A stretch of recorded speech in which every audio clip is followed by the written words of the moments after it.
lesser evil is still evil. Kaya if you have to choose between two evils, don't choose at all.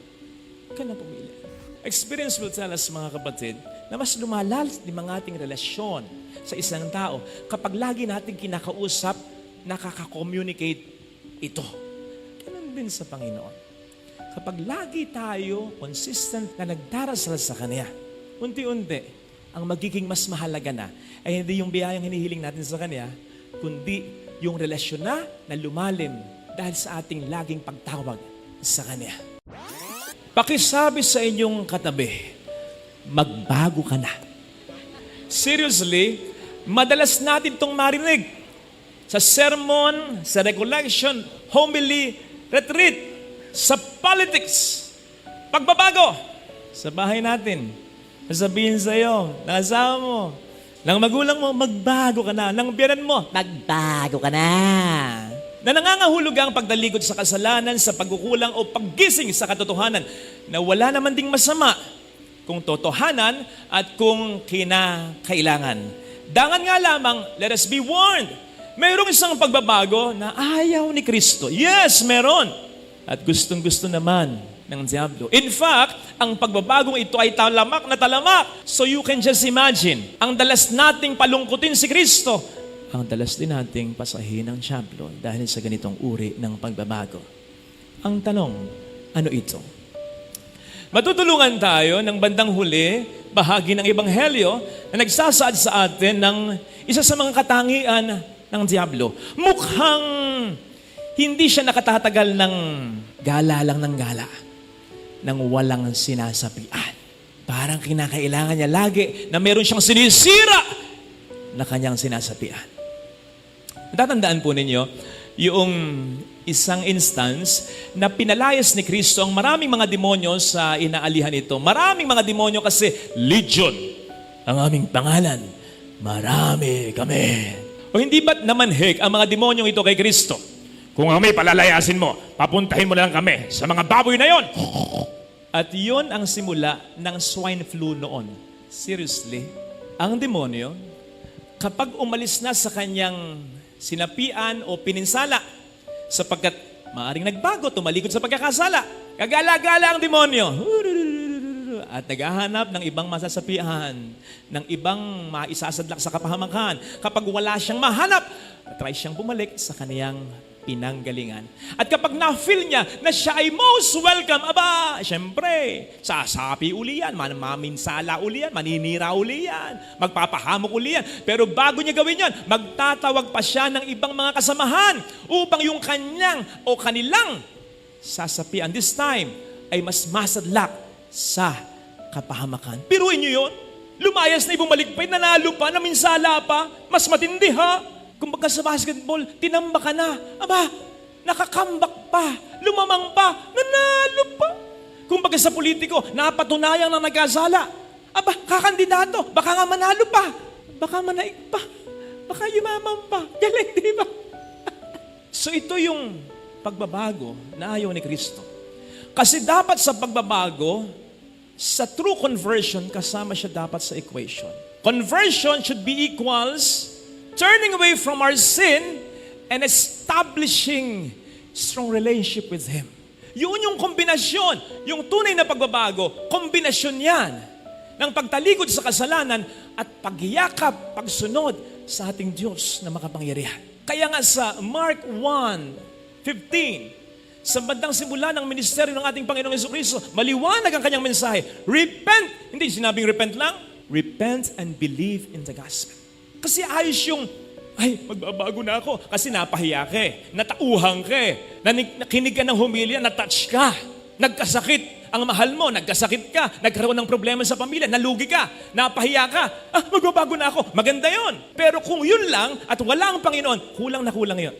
Babalik at babalik ka sa dati mong pagkukulang, kasalanan at kamalian. And this time, mas malala pa kaysa sa nauna mong karanasan. Kasi this time, nasabi ng diablo, dati natauhan ka, ngayon hindi mo na kita pahuhuli. Ngayon hindi ka muna magkakasakit. Ngayon hindi ka muna matatauhan. Ngayon sasabihin ko, huwag ka muna magsimba. Yung paring yan, maraming sinasabi, natatauhan ka, wag muna, dito ka muna umibig, sumama ka muna sa kanya. Saka ka lang niya bibitawan kapag sira ka na, sira ng iyong pamilya, at nakapanira ka na ng mas maraming buhay pa. Kaya, sa ating conversion, wag nating kakalimutan ng Panginoon sa equation. Again, madali at walang masama. Sa mabilis na pagbabago, mas maganda yun, natauhan ka agad eh. Pero ipasok mo agad ang relasyon mo kay Kristo. Mas lalo kang magdasal, mas lalo kang magsimba, magbasa ka, magnilay ka ng Biblia. Manindigan ka lagi sa kung ano ang tama, umiwas ka na sa tukso. Be preoccupied with many good things so that the devil will find it difficult to return into our hearts. Maliwanag ang sinasabi sa mabuting balita. Ang isang taong malakas, mas napapangibabawan, mas nadadaig ng isang taong mas malakas. Kaya kapatid, mas palakasin natin ang relasyon natin sa Panginoon upang ang demonyo ay huwag natin mabigyan ng pagkakataon. And this basically includes always, and I mean always holding fast, holding firm, holding steadfast to what is holy, to what is best, to what is righteous, to what is good, to what is true. Huwag tayong paggoyo sa demonyo na nagsasabi sa atin, mahal mo naman yung asawa mo. Itong babaeng ito, pastime lang ito. Konti lang naman yung kukunin mo eh. Konting tikim lang naman eh. Tatry ka lang naman eh. Tandaan po natin, mas masasadlak tayo sa kahirapan, sa kalungkutan, sa kapighatian. Kapag sa pangalawa, pangatlo, pangat-apat na sa maraming pagkakataon, the devil will always feel very welcome. Kasi ang isipin ng demonyo, nag-enjoy ka sa akin, ano? Ikaw, pakipot ka pa. Mas lalo kong titindihan ngayon. I will grab this opportunity. Hindi ka na makaliligtas ngayon. Huwag natin sasayangin ang pagkakataon. Kung nandiyan na yung conversion, ito na yun. Ito na yung pag-asa. I-grab mo na. May katwiran dati. Minsan ganito rin ang katwiran niyo. Lesser evil, doon ka. Kapatid, lesser evil is still evil. Kaya if you have to choose between two evils, don't choose at all. Ka na pumili. Wag na. Kasi kapag laging ganito ang katwiran natin, lesser evil, we will always have evil and we will always receive less blessings from God. Walang gray area sa Panginoon. Sasabihin niya sa iyo ang mali. Sabihin niya sa iyo ang tama. Hindi ito rocket science eh. Hindi natin kinakailangan magdebate tungkol dito. Kung ano yung tama, yun ang gawin natin. Maliwanag ang sabi ni St. Paul, do not give the devil a chance to work on you. Tandaan po natin, ang pagbabago na wala si Kristo, mabilis. Magbabago na ako, hindi na ako magmumura, mag-move on na ako, hindi na ako madidepress, hindi na ako mangungutang. Pero kapag wala ang Panginoon, yung mabilisang yan, mabilis ding magsasubside yan. Yung feelings na yun, mabilis yan. Kung hindi mo sasamahan ng magandang bagay, kung hindi ka mag-i-improve sa maraming mga mabubuting bagay, ay, mabilis lang yan. Ang pagbabago, nakasama si Kristo, at yung mga values ni Kristo, honesty, integrity, yes, matagal yan. Mahirap. Pero sinisigurado ko sa iyo, magiging maayos, unti-unti ang lahat. Parang unfair yata.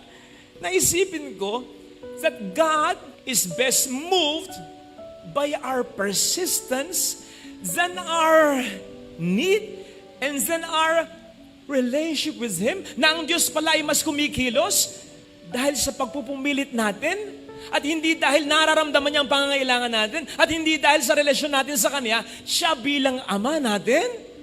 In the first place, gugustuhin po bang natin yon? Na kung meron tayong gustong hilingin sa Panginoon, pilitin natin araw-araw, rosaryo, dasal, Lord, sige na. 50 na ako eh. Gusto ko pang mag-asawa talaga, Lord. And then eventually, bibigay sa atin ni Lord. Gusto ba natin yon? Paano kung yung hinihingi natin ay taliwas at toong kailangan natin? Ayon sa wisdom niya na para sa atin. At paano kung meron talagang mas maganda at hamak na mas magandang blessing para sa atin, ay hindi niya maibigay sa atin sapagkat it gets in the way ng gusto natin. Hindi niya maibigay kasi ang ipagbibigay niya sa atin ay yung gusto at pinipilit natin. At gaano tayo kasigurado na yung gusto at pinipilit natin ay makabubuti sa atin, maging sa mga tao sa paligid natin? Paano gusto mo talagang mag-abroad? Dinadasal mo yan, dati ba? Whereas ang plano niya talaga para sa iyo ay dito ka na lang. Sapagkat mapapabayaan mo ang mga anak mo. At paano kung ang mga magagandang oportunidad na nililinya niya ay nandito sa Pilipinas at wala sa abroad? Sige ka. Paano kung yung hinihiling mo na mapangasawa mo ay hindi talaga tamang tao para sa iyo? Paano kung alam ng Panginoon na lulukuhin ka lang nito? At paano kung, yes, tama namang ihilingin natin sa Panginoon na gumaling tayo sa lalong madaling panahon. Pero paano kung habang may sakit ka, may ginagawa siya, mas pinag-iigting niya ang pananampalataya mo sa Kanya, mas binabangin niya ang iyong pamilya, mas pinakikita ng Diyos sa iyo at sa iyong pamilya kung anong mahalaga siya at ang pamilya bago Kanya pagalingin. Paano kung ganon? God knows what is best for us. So hindi nga ba medyo magiging pangit at delikado if God will be best swayed by our persistence more than our need and our relationship with Him? Kasi mga kapatid, ang Diyos ay hindi napipilitan kaya binibigay niya kahit ayaw niya. Ang Diyos ay namumove. Ang Diyos ay kumikilos dahil sa ating pangangailangan na nararamdaman niya. At dahil sa relasyon natin sa Kanya, na siya bilang ating Ama na nakakaalam kung ano ang mas makabubuti para sa atin talaga. Father, ang ibig sabihin ba nun? Hindi na kami magiging persistent sa pagdarasal. Hindi ganon. Kaya nga sabi sa Ebanghelyo, ask pa rin, knock pa rin, search pa rin. Pero yung pagiging persistent sa pagdarasal should not be in the context ng pamimilit, kundi in the context ng pag-align ng ating kalooban sa Kaniyang kalooban. Sa konteksto dapat ng upang ang relasyon natin sa Ama ay mas lumalim pa ng lubusan. Para bang yung panalangin ng ating Panginoong Yesus nung siya nasa hardin ng Gethsemane. Sabi niya, Ama, kung maaari, iwas mo sa akin ang kalis ng paghihirap na ito. Pero hindi ang gusto ko, kundi ang gusto mo ang susundin ko. Parang yung pagdarasal ng Santo Rosario, na tama sinasabing lang ulit-ulit din naman. Pero tandaan po natin sa pagdarasal natin Santo Rosario, ang pinagninilayan natin ay ang buhay at ministeryo ng ating Panginoong Jesucristo na walang ibang pinapakita sa atin, kundi ang katotohanan dapat ang ating kalooban ay isinusuko natin sa Kanyang banal na kalooban. Kaya't yung sinasabi rin ni St. Paul na pray without ceasing, ang dapat na maging konteksto nun ay hindi yung pipilitin natin ang ating Panginoon. Kung yung hinihingi natin ay sakto sa kalooban niya para sa atin, walang problema doon. Pero ang konteksto na hinihingi sa atin na yung magdarasal tayo ng paulit-ulit, magdasal tayo ng consistent, magdasal tayo ng persistent, hanggang sa ang focus natin ay mapunta na mula sa bagay na hinihiling natin, mag-shift sa Panginoon na hinihilingan natin. Sapagkat more than the blessing that we are asking, ang pinakamagandang blessing ay siya, the source of this blessing.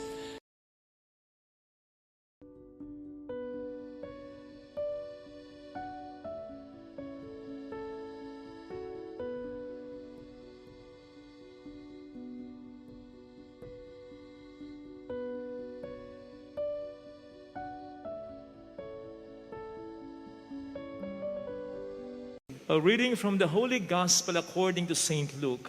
Glory to you, O Lord. The crowds asked John the Baptist, "What should we do?" He said to them in reply, "Whoever has 2 cloaks should share with the person who has none. And whoever has food should do likewise." Even tax collectors came to be baptized, and they said to him, "Teacher, what should we do?" He answered them, "Stop collecting more than what is prescribed." Soldiers also asked him, "And what is it that we should do?"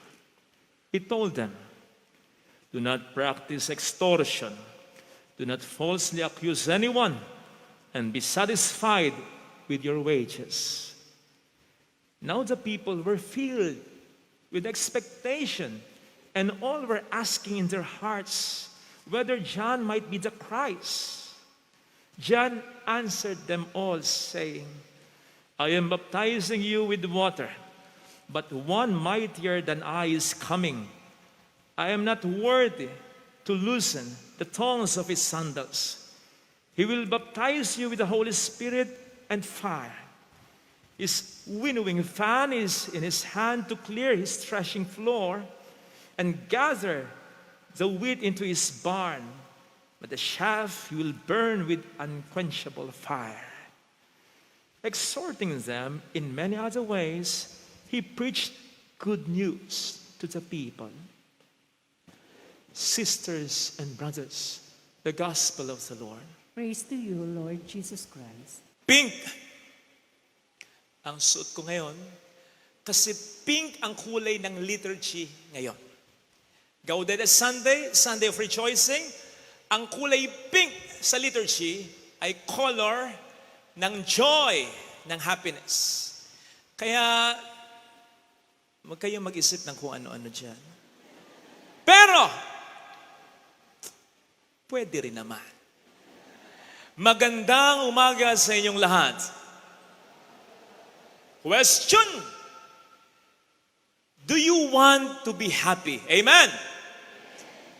Follow-up question: do you want always to be happy? Amen. Third question: is it possible to be happy always? Amen. Sabi nung isa, teka, happy always? Gustuhin ko man, Father, parang hindi yata pwede yun. Sabi nga nung kanta, gulong ng buhay, patuloy-tuloy sa pag-ikot. May expression nga tayo, ang buhay ay weather lang. So gustuhin ko mang laging masaya, gustuhin ko mang laging nasa sa itaas, darating din ang pag-down.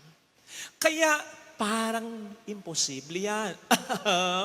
Ano yung narinig natin sa ating second reading na sulat ni St. Paul? Ang sabi doon, rejoice always! Magala kayo lagi! Ano yan? Gawa-gawa lang? Hindi. May patunay siya dyan. Siya mismo, naranasan niya yung kagalakang yan. For your information, yung sulat na narinig natin, na binasa kanina, na sulat ni San Pablo, sinulat niya yan, hindi habang siya'y nagbabakasyon upang mayama, naka-4 at walang problemang pinagdaraanan. Hindi habang siya'y nasa kwarto lamang at namamahinga lang, relax lang. Sinulat niya yan habang siya'y nasa loob ng bilangguan na masikip, na mainit. Habang ang kanyang mga paa ay nakatanikala at nakababat pa paminsan-minsan sa tubig na nanggagaling sa palikuran, kaya talagang amoy himagsikan. Tinorture din siya, hiniya din siya, but despite all this, sabi niya, rejoice always. Ano yan? Hirap intindihan, no? Mahirap maintindihan. Yun nga ang sabi niya. The peace, the joy that surpasses all understanding. Hindi mo talaga maintindihan. Bakit? Kasi ang dahilan yan, wala sa labas. Kasi kung nasa labas yung dahilan, madali mong maintindihan, namatayan yan, di ba? Kabubiyuda lang yan, di ba? Di ba niloko yan ng kanyang asawa, di ba? Pero bakit? Ang ganda pa rin ni Lola. Ang ganda ng aura. Kaya pala. May nanliligaw na. Gwapo na, mayaman pa. Ganon. Pag nasa labas yung dahilan, madaling maintindihan. Pero kung yung nasa labas, ay puro problemang naranasan. Pero yung aura ay maganda pa rin naman. By the way, yung rejoicing always, yung hindi naman ito always, Hindi ito laging tumatawa. Ano, adik ka? Hindi naman lahat ng tumatawa ay totoong masaya. Diba, diba, diba? Kung minsan ang pagtawa ay maskara ng mga taong malungkot talaga.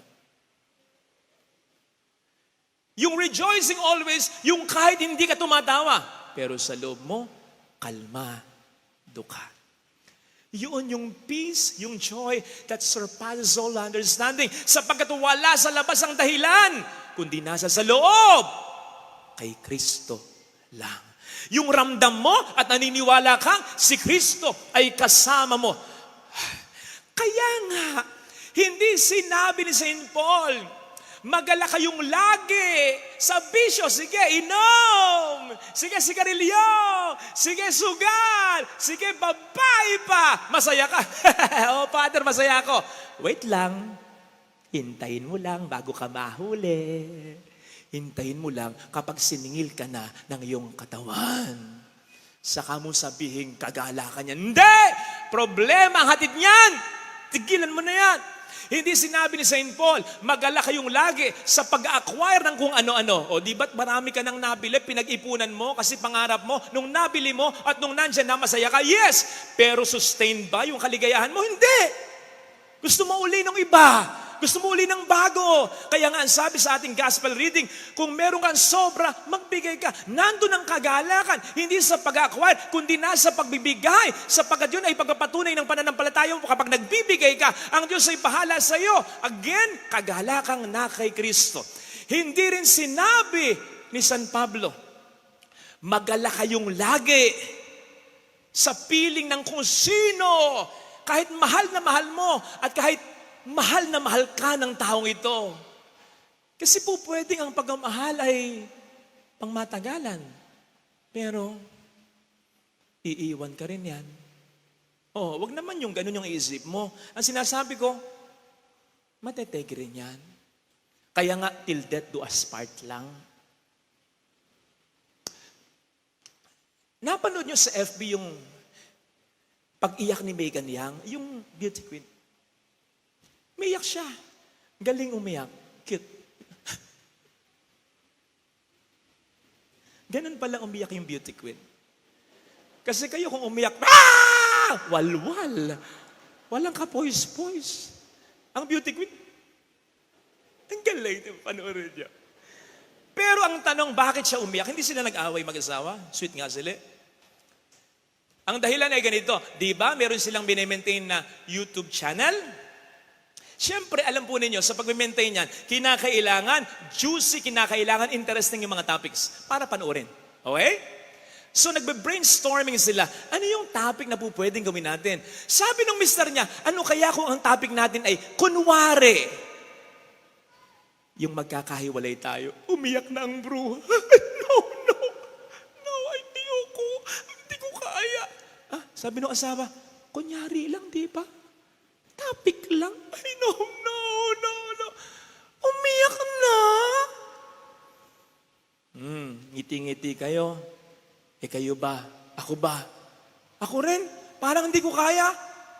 Yung mamatay nanay ko, mamatay tatay ko anytime, mamatay isa sa mga kapatid ko, mamatay ang taong mahalaga sa akin bukod sa pamilya ko. Kung sino man yung taong mahalaga sa akin bukod sa pamilya ko, akin na lang yon. Mga marites ito. Pero yung mamamatay, anytime, tanggap po ba ngayon lang? Ngayon pa man? Pero ang punto, ano namang ayaw mo, ano mang pigil mo, darating ang kamatayan either sa iyo o sa taong ito. Kaya nga sabi ng Panginoon, yes, sige. Enjoy mo yung mga bagay sa magandang paraan. Enjoy mo yung mga tao dahil sa pagmamahal. Pero ang kagalakan mo dapat nakabase hindi sa kung ano, hindi sa kung sino, kundi lamang kay Kristo. Sapagkat si Kristo hindi nawawala, hindi nagbabago. Kay Kristo, at yun nga lang, dapat i-claim mo na si Kristo hindi nagbabago at higit sa lahat, si Kristo ay laging kasama mo. Alam kong nasa tabi kita, Panginoon ko, sa lahat ng oras. Alam mo pero pinaniniwalaan mo? Buti nga yung mga mahal nating yumao tagal nang patay. Hanggang ngayon, naalala ka ng mga ito. Tindi ng bilib mo. May makita ka lang dumaan na paru-paro, ina-associate mo na agad sa taong ito. O bakit, Mare? Bakit nga, Mare? Alam ko paru-paro, siya yan. Naalala niya ako. Alam niyang may problema ako. Paano kung nadaan lang yung paru-paro? At paano kung pareho kayong biyuda nandun? Na-overheard mo yung isa, asawa ko yan. Hindi nag-away pa kayo. Pinag-awayan niyo yung paru-paro. At sige nga, bago ba namatay, yung mga namatay na yan, sinabi ba nila, pag namatay ako, tandaan mo, pag nakakita ka ng paru-paro, ako yun. Pag ipis ang nakita mo, nanay mo yun. O sige, sinabi na yan. Paniniwalaan na kita. Ikaw yan eh. Ang punto ko, kaya ako sinabi yan, di basta joke yan ha? Batid, kung sinabi man nila yan, mas makapangyarihan pa ba yan? Mas kapanipaniwala pa ba yan? Kay Kristo na bago umakyat ng kalangitan, ang sabi ay ganito, I will be with you always until the end of time. Come on! Sinong mas maniniwalaan mo? Ang sabi ng Panginoon, heaven and earth will pass away, but not my words. I am the truth. Pag sinabi niya, totoo yun, maniwala ka. Always. Not just sometimes, always. Maligaya ka dapat always. Bakit? Yan dapat ang maging batayan. Kaya mahalaga po yung always na yan, ha? Kasi yan dapat ang maging batayan ng pagiging maligaya natin. Rejoicing always. Kasi God is with us always. Isipin po ninyo kung bakit always dapat, ha? Kasi ano ang sabi ng Ebanghelista? Matapos tuksuhin ng dyablo si Kristo, umalis ang dyablo nang mala siyang makita na tsansa manalo kay Kristo. Ang sabi ng Ebanghelista, at naghintay ang dyablo ng ibang pagkakataon. Kapatid, kaya mahalaga yung always kasi kahit isang pagkakataon lang, isang segundo lang, na isipin mo na hindi mo kasama ang Diyos, gagamitin ng dyablo yun. Kahit isang segundo lang, yung pagkakataon yun, para sabihin niya sa'yo, hindi ka mahal ng Panginoon. Pagdudahan mo ng Panginoon, wala nang magandang mangyayari sa'yo. Do you get that? Kaya dapat, huwag mong pasisingitin ng dyablo. May kwento dati si Bishop Bart, nung siya nasa Pulilan pa yata. Father Bart pa lang. Nagtaka siya. Ako rin nagtataka dito eh. Kung bakit yung may mga manang, pasensya na po. Pero pansin ko, ganito talaga kayo kuminsan, kadalasan. Kapag nagdarasal kayo ng Santa Rosario, bilis. Hindi pa natatapos yung isa, kumakanana yung isa. Bago nang Maria napupuno ka ng grasya, Panginoon Diyos, ay sumasibukod kang pinagpala sa babaeng lahat, pinagpala naman sa Santa Maria ng Diyos, manalangin mo kang masalangin, magmamantay-mantay. Bago nang Maria napupuno ka ng grasya, Panginoon Diyos, sumasibukod kang pinagpala. Santa Maria, ano yun? Tinanong daw ni Father Bart, Bishop Bart, bakit po ba ganon? Alam niyo, sabi daw ng mga manang, talaga pong ganon. Bakit nga po ganon? Para po hindi makasingit ang demonyo. Demonyong buhay ito. Seryosohin natin yon. Ang sabi ni St. Paul, do not give the devil a chance to work on you. Huwag mong pasisingitin ang diablo. Oras na maisip noon, i-counter mo agad, hindi, kasama ko ang Diyos. Hindi, mahal ako ng Diyos. 1 Thessalonians 5:16, in everything give thanks, sabi ni St. Paul. Yes, even in bad situations, give thanks sa Panginoon. Hindi dahil ang Panginoon ang naglagay sa iyo sa bad situation. Ang Diyos ay good. Hindi po pwedeng manggaling sa Kanya ang bad situation. Pero you have to give thanks sa Panginoon even in bad situation. Kasi dapat maniwala ka, even in bad situation, kasama ko ang Panginoon. Tutulungan ako ng Panginoon. Kaya pwede ba Iwasan natin ang pag-iisip lagi na ang Diyos ay parang nasa langit lang, together with His angels cheering for us. Kaya mo yan, anak. Go, go, go. Sige, ayan. Tayo, kaya mo yan. Hindi ganun lang Diyos. Tama siya yung nasa langit. Pero God is with us also. Always. Yun ang ibig sabihin ng Emmanuel. Yun ang diwa ng Pasko. Isipin po ninyo ako, naisip ko lang kagabi, no? Bababa pa kaya ang Panginoon dito para magkatawang tao? Kung lahat naman ay okay sa atin, kung ang buhay dito ay perpekto? Bumaba siya, bakit? Kailangan natin ng tulong. Hindi siya bababa para mag-relax-relax lang. Sumama siya sa atin, nakipamuhay siya sa atin, kasi kinakailangan nating umahon sa buhay. Kaya kapatid, tama namang isipin na kasama natin ang Diyos bago tayo magka-problema. Wala pang problema. Tama namang isipin na kasama natin ang Diyos pagkatapos na tayo magka-problema, malutas ang problema. Pero please, wag mong i-overemphasize yung before at yung after, yung makalimutan mo, yung during the suffering mo. Kasi kung kasama mo siya bago ang magka-problema, kung kasama mo siya pagkatapos ng problema, sinasabi ko sa iyo, mas lalo mo siyang kasama habang ikaw ay nasa problema. Yung Book of Daniel, let me end with this. Merong 3 teenager doon na Hudyo. Si Shadrach, Meshach, and Abednego. Pinarusahan sila ng Haring Nebuchadnezzar. Kasi ayaw sumamba sa kanya. Sabi niya, sige, kung ayaw niyong sumamba, ilalagay ko kayo sa pugon. Mainit. Pinainitan pa yung pugon 7 times over as per the king's instruction. To cut the story short, nilagay sa pugon yung 3. Aba, hindi na ano. Ang mas matindi, sabi ni Haring Nebuchadnezzar, teka, ba't hindi sila na ano? At teka, di ba ang inilagay natin sa pugon ay sila lamang 3? Bakit 4 sila? Sino yung pang-4? Ang Panginoon.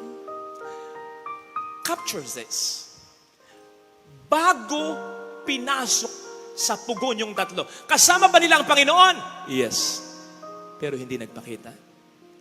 Pagkatapos lumabas sa pugon ng hindi na ano, kasama ba nila ang Panginoon? Yes. Pero hindi nagpakita.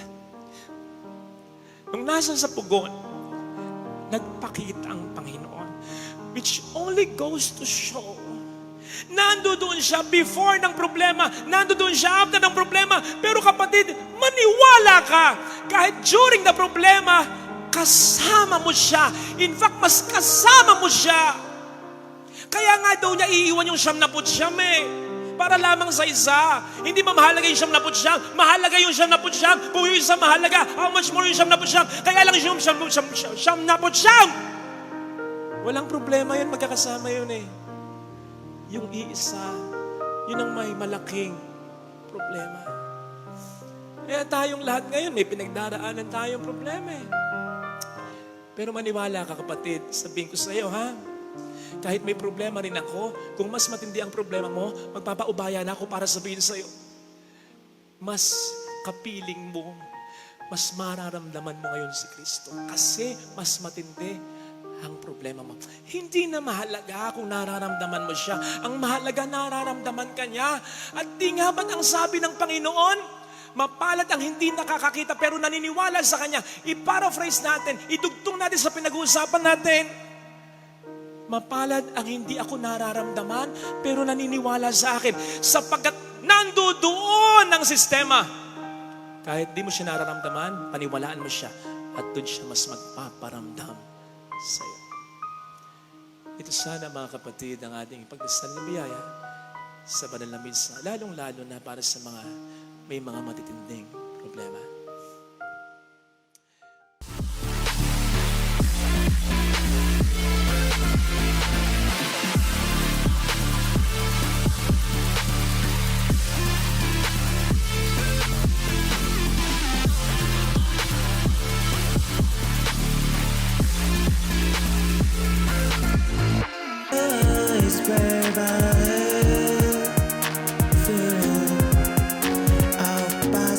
passing with love and horizon. We the averages, but we the only. Standing up on the boot outside of England. It's a takeover and I'm green. I'm in the quiet unconscious, but to God is by over. Look, oh, show was better and break the blind. So go there, be sure into the time, but so bright.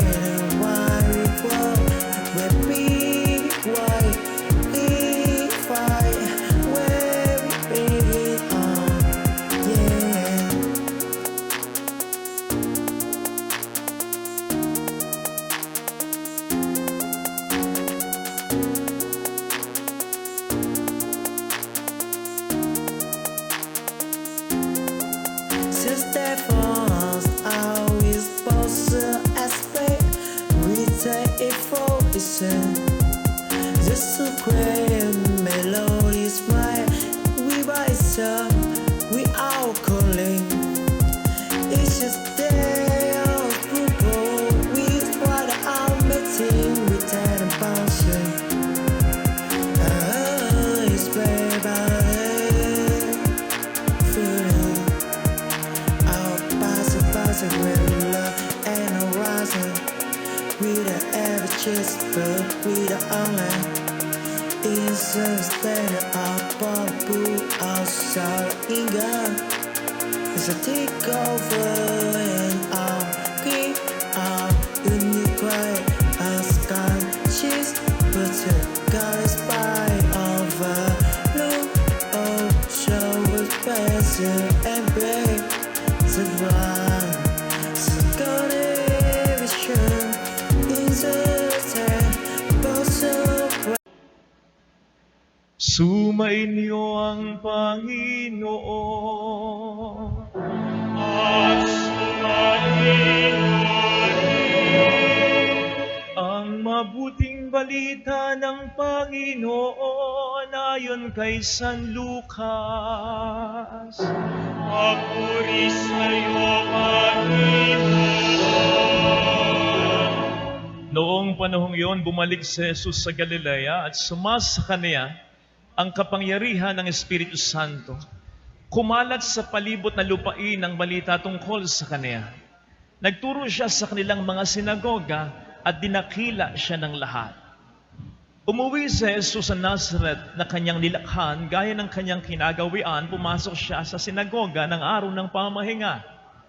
Tumindig siya upang bumasa at binigay sa kaniya ang aklat ni Propeta Isaias. Binuksan niya ang aklat sa dakong kinasusulatan ng ganito: Sumasa akin ang Espiritu ng Panginoon, sapagkat hinirang niya ako upang ipangaral sa mga dukha ang mabuting balita. Sinugo niya ako upang ipahayag sa mga bihag na sila'y lalaya at sa mga bulag na sila'y makakakita, upang bigyang kaluwagan ng mga sinisil at ipahayag ang pagligtas na gagawin ng Panginoon. Binalumbon niya ang kasulatan at matapos sa uli sa tagapaglingkod, siya'y naupo. Nakatitig sa kaniyang lahat ng mga nasa sinagoga. At sinabi niya sa kanila, natupad ngayon ang bahaging ito ng kasalutan, samantalang nakikinig kayo. Pinuri siya ng lahat at namangha sila sa kanyang napakahusay na pananalita. Mga kapatid, ang mabuting balita ng Panginoon. Pinupuri ka namin, Panginoong Heso Kristo.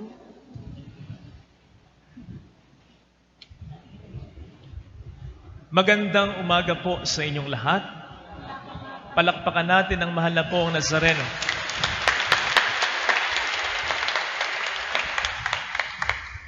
Isa daw sa mga malaking dahilan kung bakit nag-click sa atin ang debosyon sa mahal na pong Nazareno ay sapagkat nakaka-identify tayo dito.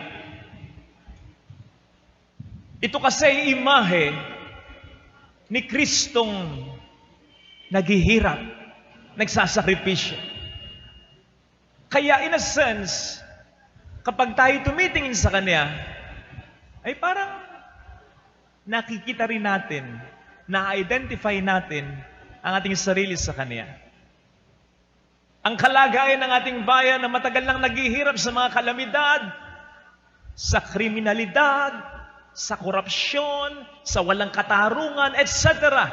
At syempre, nandiyan ang personal nating kalalagayan sapagkat tayo sa ating mga kanya-kanyang buhay ay mayroong mga krus na pinapasan.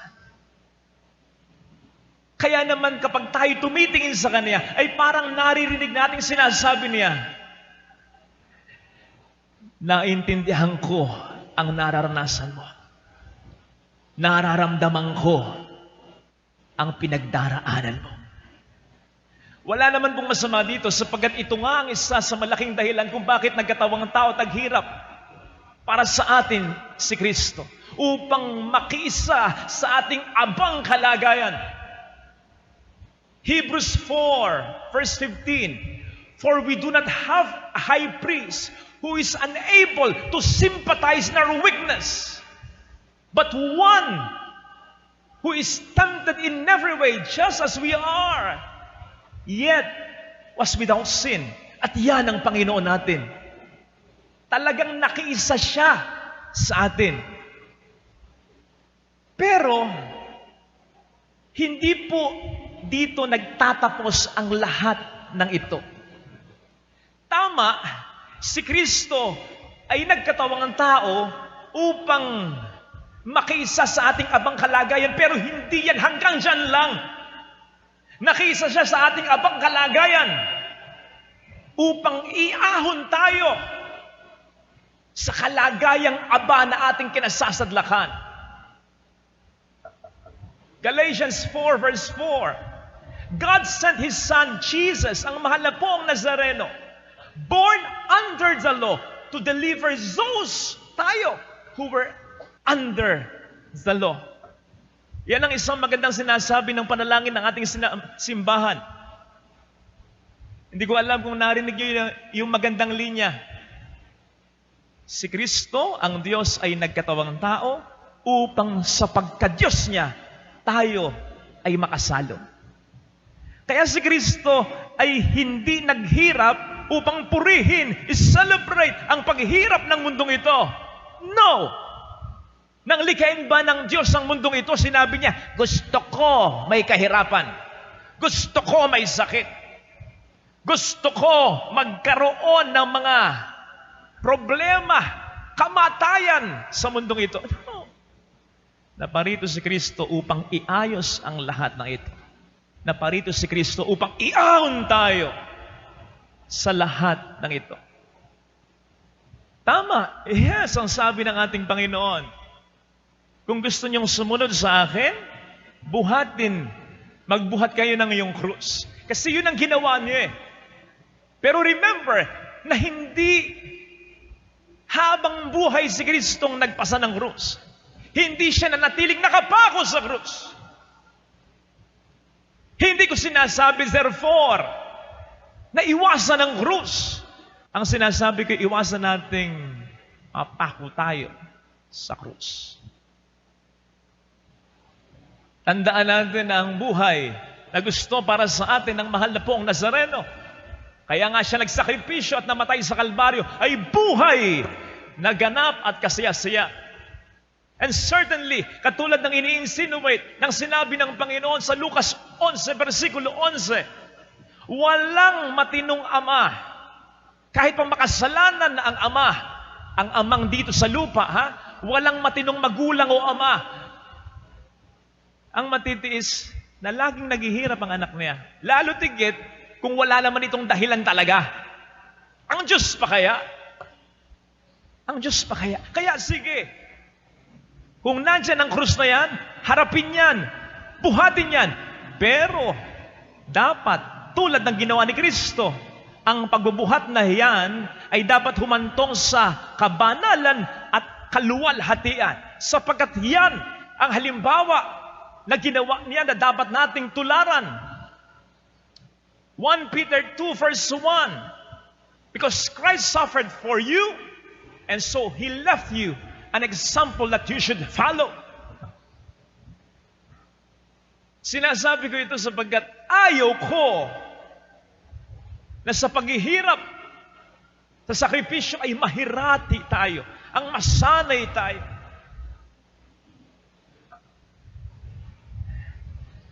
Tama yung pagiging resilient, yung pagiging matatag, yung pagiging matyaga, ay dapat nating ipagmalaki bilang mga Pilipino. Hindi lang bilang mga Pilipino, kundi bilang mga Kristiyano, Pilipino na namimintuho sa mahal na pong Nazareno. Yan ang namana natin sa Kanya. Yung pagiging resilient. Ito ay isang napakagandang katangian ng isang Pilipinong Kristiyano. Isang napakagandang katangian habang tayo'y nahihirapan. Pero hindi isang napakagandang katangian upang habang buhay tayong mahirapan. Ulitin ko. Ito'y isang napakagandang katangian habang tayo ay nahihirapan. Pero hindi isang magandang katangian upang habang buhay tayong mahirapan.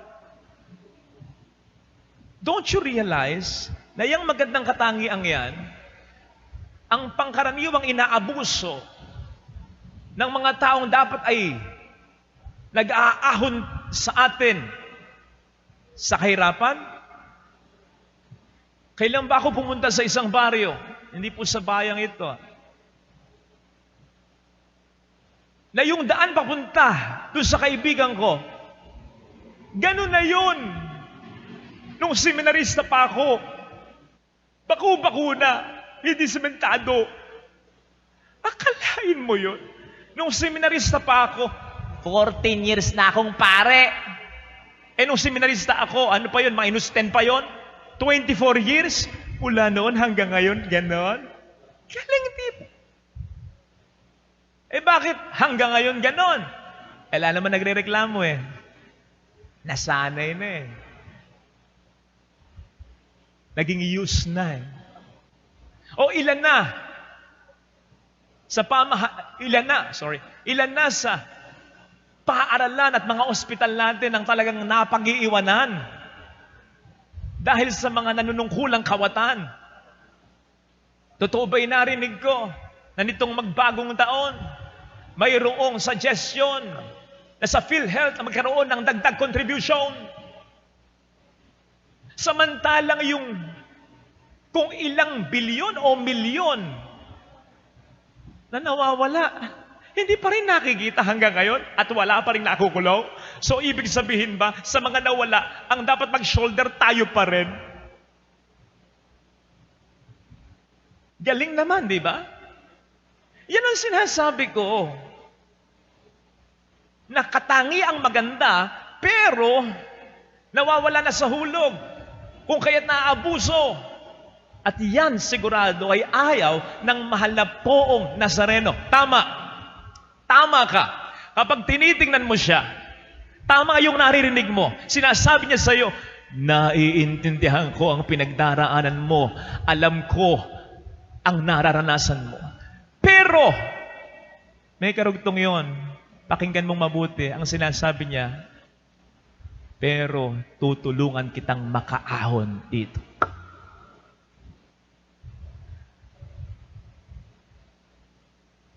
Indeed, mga kapatid, ang sabi ng Panginoon,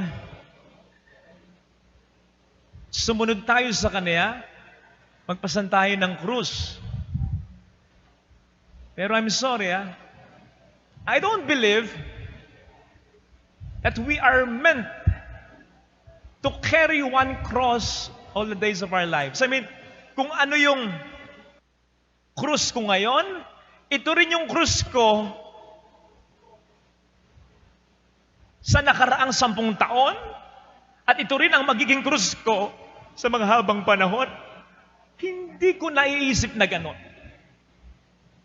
Indeed, habang tayo nabubuhay sa mundong ito at lalong-lalo na habang tayo sumusunod kay Kristo, hindi mawawala ang krus. Pero sa palagay ko, ang tinutukoy niya dito ay hindi lamang iisang krus, Palagay ko ang ibig sabihin ng buhatin mo ang iyong krus araw-araw. Araw-araw, dapat ibang krus. Sapagkat para sa akin, ang isang krus ay dapat na pagtatagumpayan. Kaya nga sinasabi, ang problema, pinagdaraanan, hindi tinatambayan. Hindi ko alam kung napupunan nyo, lubog yung mata ko. Meron akong concern na 2 gabi ko nang pinag-iisipan. Hindi ako makatulog. Pero, kaninang madaling araw, 2 a.m., sabi ko, Lord, ito na yung last time na iisipin ko ito. Bukas, tatanggapin ko na ito. Kung ito ang nakatakda para sa akin, alam kong tutulungan mo ako. Hindi na ako mag-iisip, wala na akong magiging tanong. Ganon.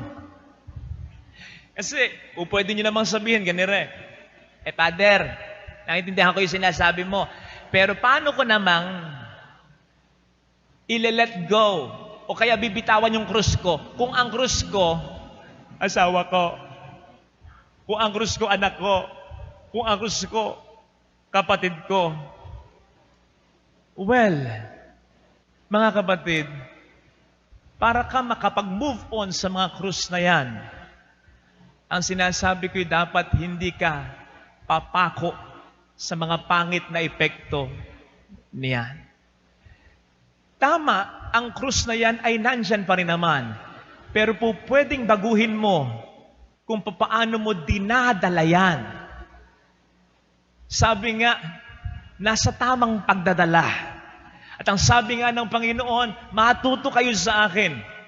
Binubuhat ang krus ng hindi nagrereklamo. Binubuhat ang krus ng may immense na pagmamahal. Binubuhat ang krus na iniisip na kasama niya ang Diyos Ama sa pagkapasan. Pwedeng hindi mabago ang sitwasyon, pero pwede mong baguhin ang iyong disposisyon.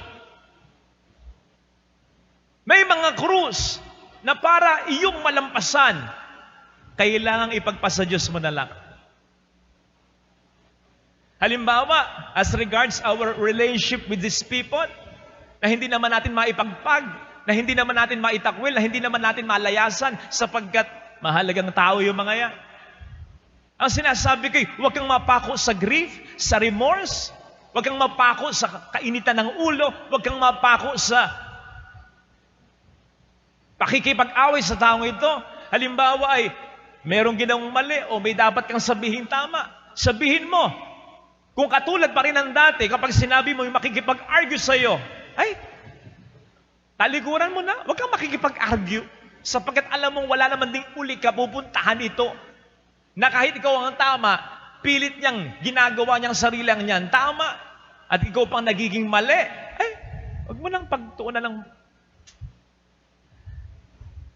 May mga bagay na para malampasan ay kinakailangang tanggapin mo na lang at ipagpaubaya sa Diyos na lang.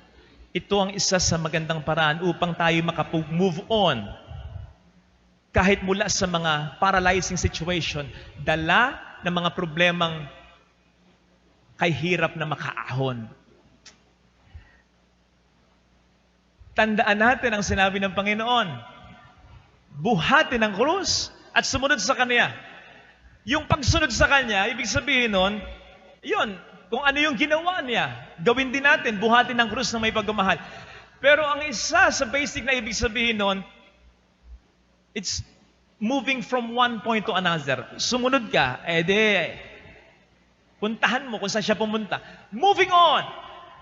So ang pagsunod sa Kanya, basically also means, pumunta ka sa mas magandang mga plano para sa iyo ng Panginoon. Hindi lamang yang problema na kinasasadlakan mo ngayon. Hindi ka meant na matapos ang buhay mo sa ganyang disposisyon. Tandaan natin mga kapatid, na ang Imahe ng mahal na pong Nazareno ay hindi lamang imahe ng naghihirap na Kristo. Tingnan mo, may corona yan. Tingnan mo, nadadamitan kahit papaano ng pula at marangya yan. Ibig sabihin, kahit naghihirap, hari pa rin yan. Pero yan ay hari. Hindi hari ng paghihirap, kundi haring pinagtagumpayan ng paghihirap para sa ating lahat. Sapagkat ayaw niya na sa paghihirap, tayo ay masadlak. Kaya medyo natawa ako sa prediction ng isang kung fu, feng shui expert para sa taong ito, 2021. Actually, siya din yung nag-predict dati na magiging maganda yung 2020. Pero alam natin, hindi nangyari. Kaya ngayon, obviously, lumagay na siya sa sigurado. Ang sabi niya ay ganire. Base sa aking mga predictions, sa mga charts, sa mga gabay, nakikita ko na ang 2021 para sa atin ay posibleng mas maging difficult pagdating sa pinansyal, posibleng mas maging difficult sa mga opportunities, posibleng mas maging difficult sa pera. Akalain mo naisip niya yon. Ay, galing. Kaya lang kulang sayang, kulang. Kasi kung ako tatanungin mo, feng shui expert, ganun din ang sasabihin ko So nakikita ko, base sa mga nangyayari, posibleng mas maging difficult ang taong ito pagdating sa pinansyal, pagdating sa oportunidad, pagdating sa pera. Pero, hindi tayo mananatili dito. Sapagkat nandiyan ang mahal na poong Nazareno. Kaya huwag ang mga pusa, ang mga Buddha, ang mga koy, anumang mga gintong bagay na yan ang panghawakan mo. Sapagkat hindi ko alam kung ano sinasabi ng mga ito. Walang sigurado. Ang sigurado ay ang sinasabi sa atin ngayon ng Panginoon sa Ebanghelyo. Naparito ako upang bigyan kayo ng kaluwagan at ipahayag sa inyo ang kaligtasan. Palakpakan natin ang mahal na poong Nazareno.